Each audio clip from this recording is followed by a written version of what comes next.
kamu itu mau head to head dengan siapa, Edis? Mendingan kamu di sini jadi penghibur, jadi iklan, biar rame grup gitu aja. Kamu mau head to head dengan siapa? Nggak cocok. Bisa apa kamu coba? Bisa apa coba? Ah, kita dua dulu mengenai agamamu dan Tuhanmu bagaimana? Kita dua head to head. Mau nggak? Jangan ngegas gitu kamu, Edis. Kamu juga kemarin pakai foto ada pewatnya. Kamu kan Kristen. Kamu bukan Ben Yisrael. Pedoman kehidupan pedoman untuk hidup kamu itu bukan dari Torah kalau saya lihat, tapi dari PB. Kalau Bnei Yisrael itu memang pedoman atau instruksinya pure murni dari Torah. Kalau kamu kan enggak, dicampur dengan kitab lain. Jadi kalau saya mau memfasilitasi kamu dengan Jawis atau dengan Bang Billy, itu kasihan kamu saya itu. Nggak tega. Mendingan kamu di sini ya Pak Nyima aja ya. Kenapa? Wong kamu udah bisa apa-apa mau nantang orang-orang yang seperti mereka. Mereka itu tahu bahasa aslinya. Ya, sehingga kamu tuh kerepotan nanti. Ya, sama seperti kamu lawan saya bahasa Al-Quran. Coba, kerepotan kan? Kenapa? Karena orang yang benar-benar beriman pada kitab itu menjaga aslinya, tulisan aslinya. Nah, kamu? Dulu saya seperti kamu, Giovanni. Ya, itu foto saya tahun 2016 itu ya. Dulu saya seperti kamu. Ya, jadi pemuja, jadi berpikir secara etnosentris seperti kamu. Cuman saya sekarang sudah memilih jalan yang benar. Silakan kalau kamu minta admin biar kita fasilitasi, biar kita head to head ya. Silakan. Oke, Pak Edi, kita dua head to head mengenai Kristen dan Yesus. Bagaimana?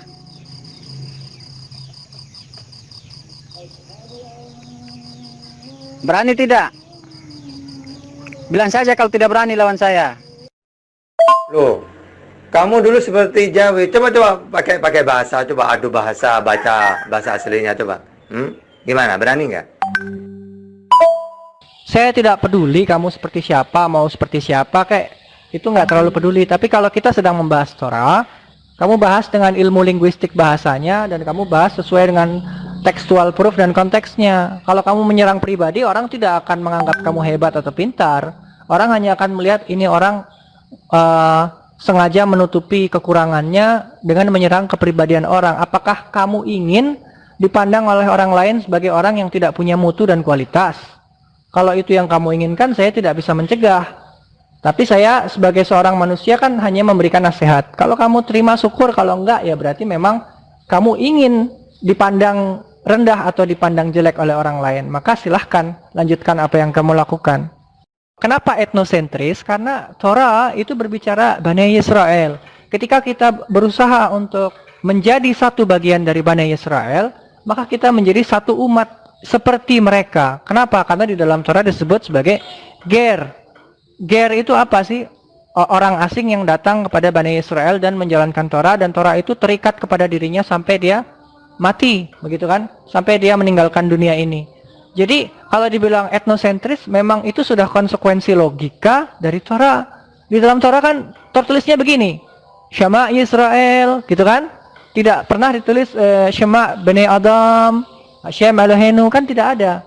Dan di dalam Markus 12:29 juga sama, tertulisnya Shema Yisrael, Wa'an Yeshua Oto, Harishana Lekhala Miswat, Shema Yisrael, Hashem Eloheinu, Hashem Ahad. Itu kalau kita mau fair ya. Yeshua di dalam PB kamu juga menulisnya Shema Israel, bukan Shema Bani Adam. Dengarlah anak-anak manusia, Hashem, otoritas kami, Hashem itu satu. Enggak. Memang Yeshua sendiri juga fokusnya kepada Israel. Itu kalau kita mau objektif. Tapi kalau kamu bilang saya etnosentris karena saya mentaati Torah, keliru. Saya mentaati Torah untuk Hashem karena di dalam Torah tertulis Na'aseh wa nishma'. Kami akan lakukan dan kami akan dengarkan apapun yang ada di dalam Torah itu, tanpa interpretasi dari agama lain, tanpa interpretasi dari kitab lain selain daripada Torah dan Torah yang dilisankan. Tapi baju kokonya warna putih kan. Nah itu. Tapi fotonya, kualitas fotonya nggak bagus, bukan dari HP Android yang modern, jadi kualitas gambarnya jelek gitu. Tapi ada, saya pernah lihat dan saya pernah screenshot itu. Nah, tapi saya nggak suka nyerang kepribadian orang kecuali dia ngegas duluan. Itu kalau saya selama masih membahas Torah, maka saya pasti akan konsekuen dengan membahas grammarnya, lalu membahas tekstual proofnya, lalu membahas kontekstualnya. Itu penting karena kalau kita menghilangkan tekstual proof dan konteksnya ya nanti jadinya asumsi dong, menambah dan mengurangi Torah begitu. Nah, kesalahanmu di situ. Yang dimaksud etnosentris itu bukan Nah, kesalahanmu di situ.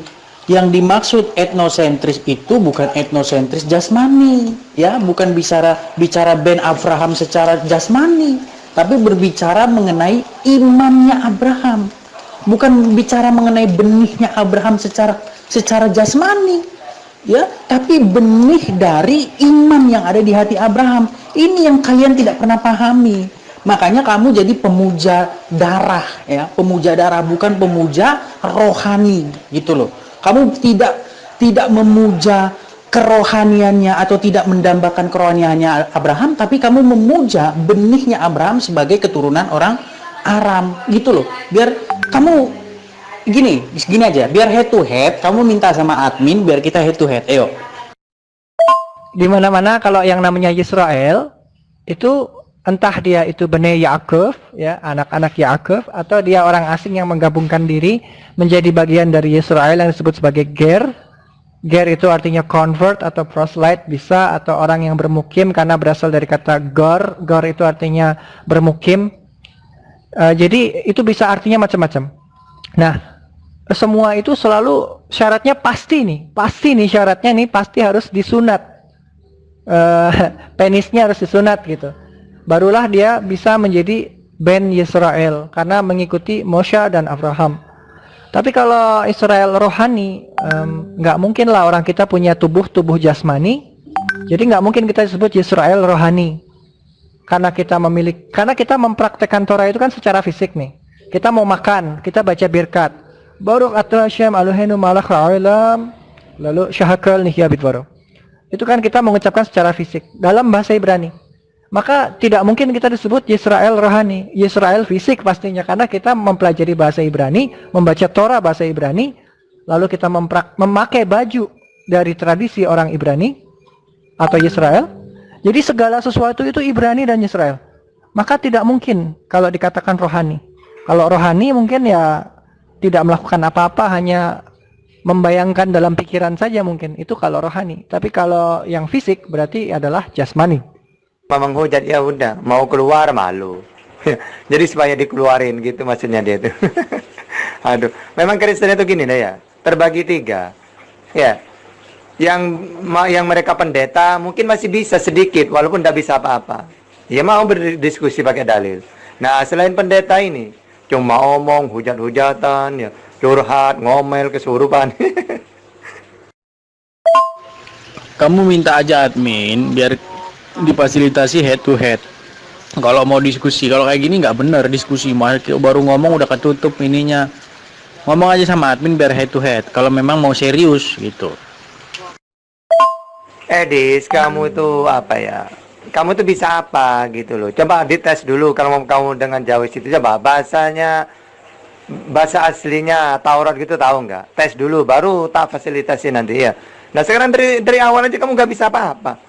Kan nanti kecewa yang head to head nanti. Yang penonton yang nyimak itu nanti kecewa nanti.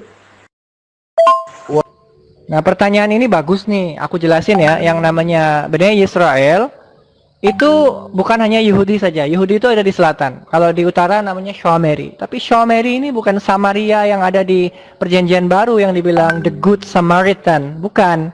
Shomeri di sini adalah berasal dari ayat. Tadi saya posting ayatnya di bawah.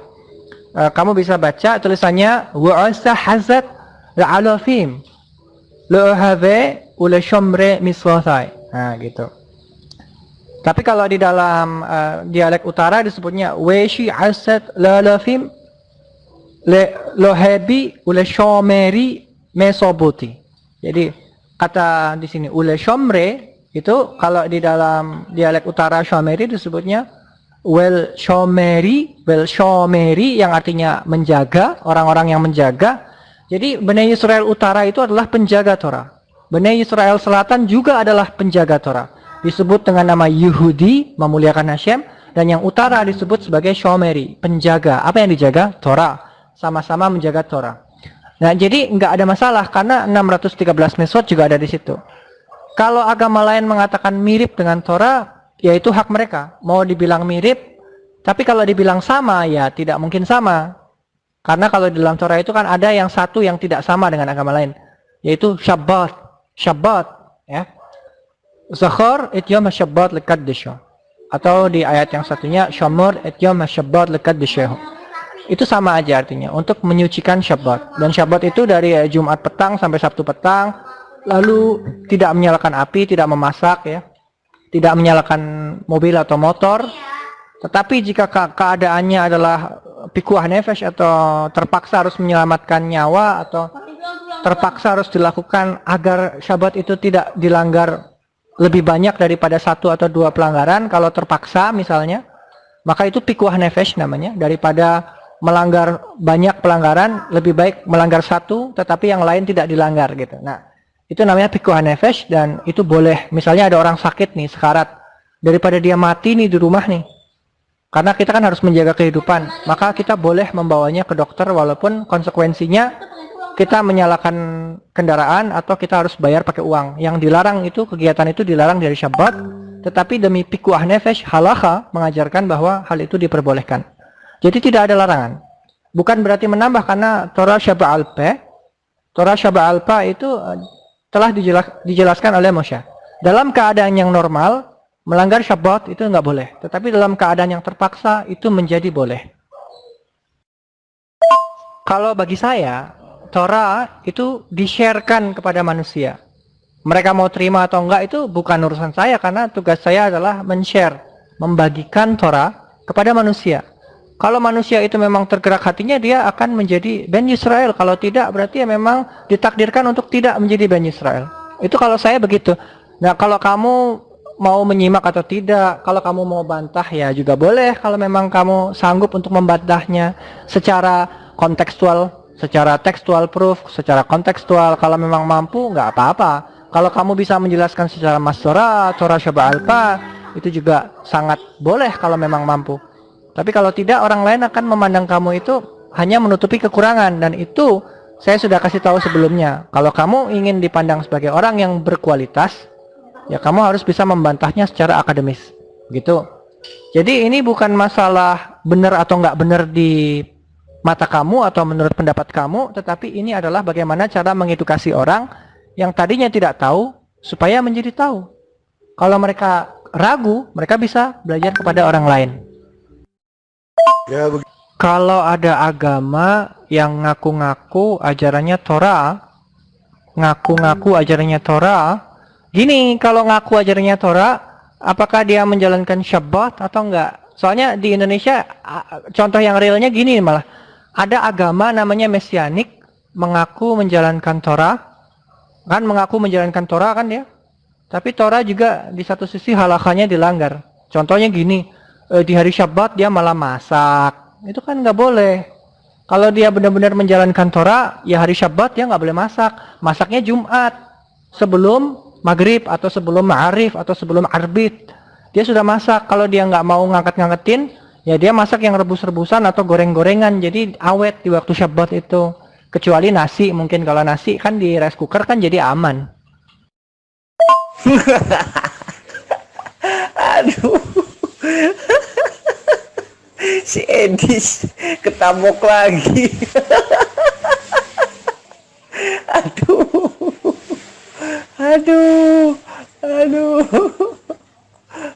Yang mengikuti Torah berarti harus mengikuti Sabat.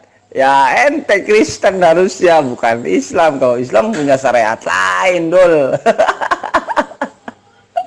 Edis ketabok lagi ya. Lanjut Bang, lanjut.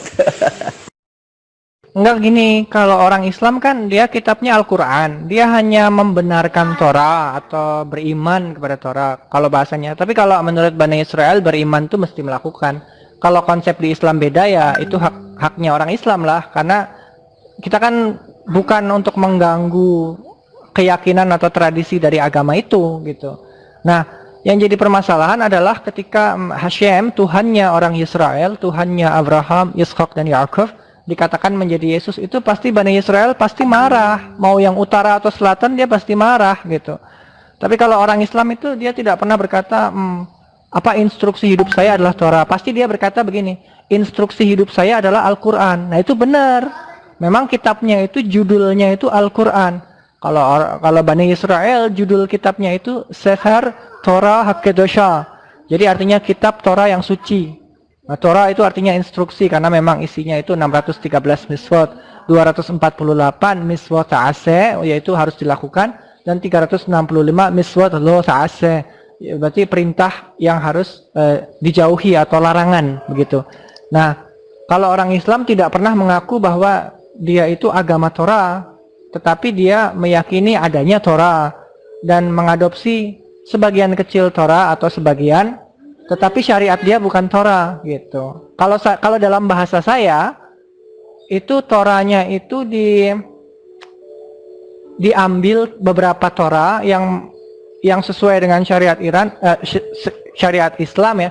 Jadi ada miswot atau perintah dalam Torah yang diambil, entah itu diambil atau apa, tapi lalu dijaga, dijaga tradisi lisannya gitu. Tradisi lisannya dijaga, tapi tidak bisa dikatakan kalau itu Torah yang sama, hanyalah mirip saja. Ya nggak apa-apa kan mirip, moralitas manusia kan juga banyak yang mirip. Dilarang membunuh, dilarang berzinah, dilarang mencuri. Masa dilarang membunuh, berzinah, mencuri itu hanya eksklusif milik Torah saja? Enggak, di Islam pun ada dilarang membunuh, berzinah, mencuri. Di dalam Hindu pun ada dilarang berzinah, membunuh, mencuri. Itu semua dilarang. Jadi itu kalau identik itu namanya mirip, bukan berarti sama. Tapi mirip boleh nggak? Boleh. Ataupun di dalam Al-Quran. Begitu kalau menurut saya. Iya, makanya dari itu Bang. Jadi saya ikutin dari tadi, saya ikutin, cuman saya diam aja gitu. Nah, biar abang aja sendiri yang jawab gitu. Kalau saya yang jawab nanti ngeyel gitu kan. Saya nggak ngikutin Taurat, nanti pemaksaan bahwa kita itu ngikutin Taurat gitu kan. Kalau seandainya memang sama, ada persamaan. Kalau memang ada persamaan berarti itu datang dari sumber yang sama. Udah aja saya gak jawabnya kan gitu. Kalau memang seandainya ada persamaan dengan Torah yang ada di Torah, berarti mungkin datang, istilahnya pasti datang dari sumber yang sama. Udah, itu Allahu a'lam bishawab gitu kan. Kalau seandainya ini ada nih, kalau dalam hal sujud atau dalam hal apa gitu, ada persamaan, ya istilahnya pastilah datang dari,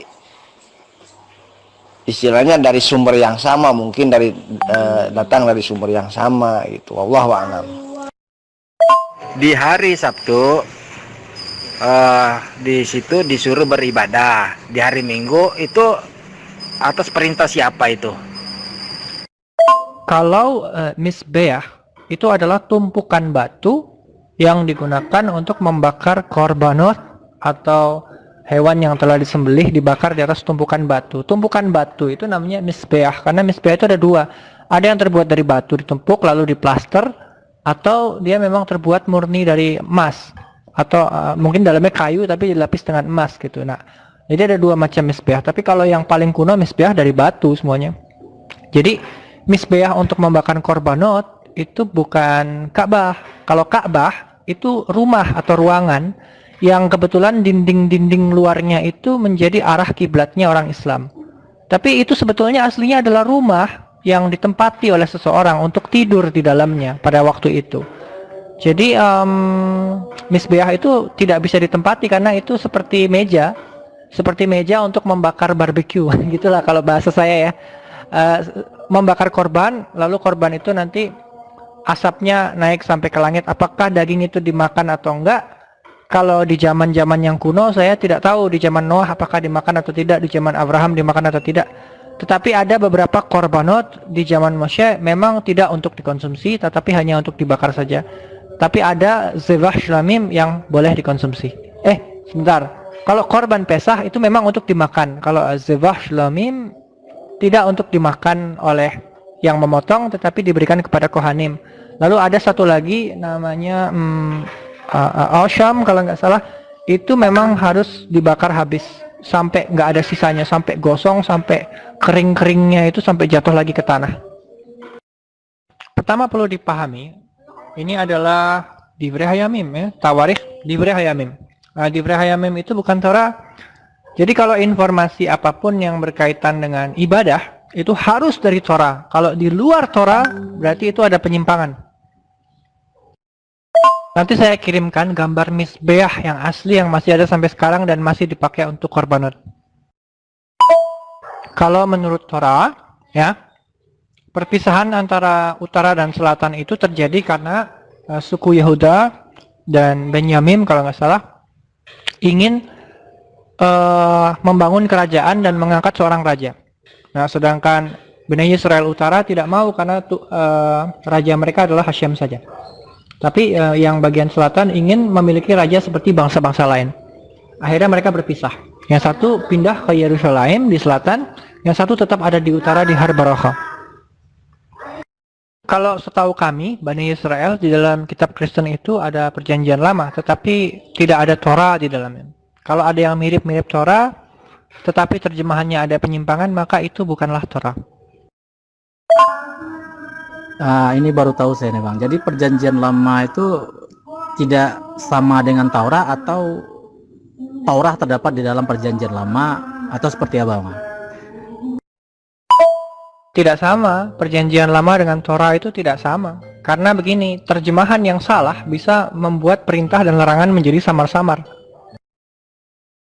Di dalam Torah tidak ada nubuatan tentang Yesus atau nabi-nabi lain karena di dalam keyakinan Bani Israel yang murni itu sebetulnya nabinya hanya Moshe dan Adam, Noah, Abraham itu tidak disebut sebagai nabi dan kalaupun disebut sebagai nabi itu nabi kelas 2 karena nabi kelas 1-nya yang paling dimuliakan adalah Moshe, bukan karena dia itu hebat atau sakti bisa belah laut misalnya, bukan, itu dia hanya melakukan apa yang diperintahkan oleh Hashem karena segala kekuatan di alam semesta ini adalah milik Hashem.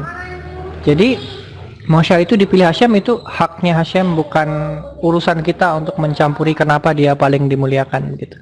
Kalau dalam sudut pandang Bani Israel seperti itu. Jadi Shabbat itu dimulainya dari maghrib ke maghrib, bukan dari siang. Dari siang itu masak supaya maghribnya itu nggak masak karena nggak boleh nyalain api kan kita. Jadi Shabbat itu bukan Jumat siang, tetapi Jumat maghrib matahari tenggelam. Tek. Nah itu Shabbat. Sampai Sabtu matahari tenggelam lagi. Lalu ditutup dengan Hafdalah. Hafdalah itu artinya memisahkan. Jadi Shabbat itu 24 jam dipisahkan dari 6 hari yang lain.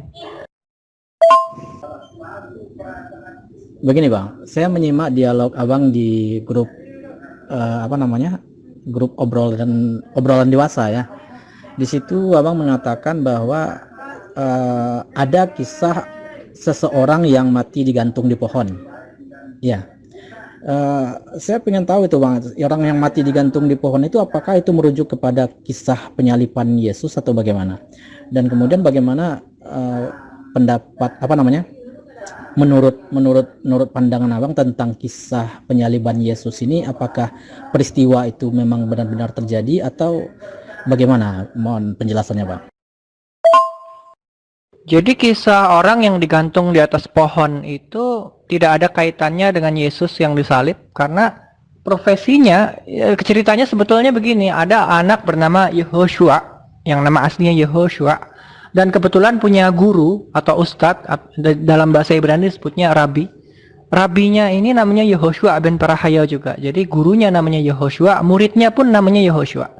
Tetapi karena murid ini tidak menutup kepalanya dengan talit yang menjadi tradisi Bani Israel, ketika orang mau sekolah, dia harus memakai talit, dia harus menutup rambut. Maksudnya rambut itu harus ditutup dengan talit karena itulah norma sosial, kesopanan dan tradisi dan perintah dari Torah bahwa seseorang harus mengenakan sisit.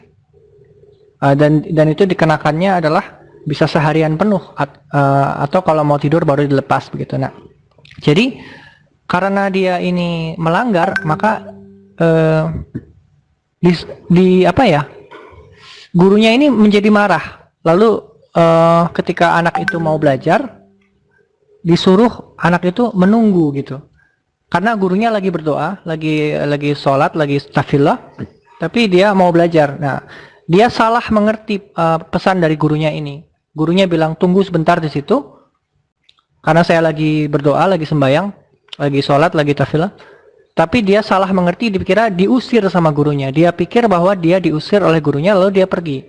Lalu dia mulai pergi ke bangsa-bangsa lain dan mempelajari kisyuf atau sihir dari bangsa-bangsa lain, termasuk dari orang-orang Mesir juga.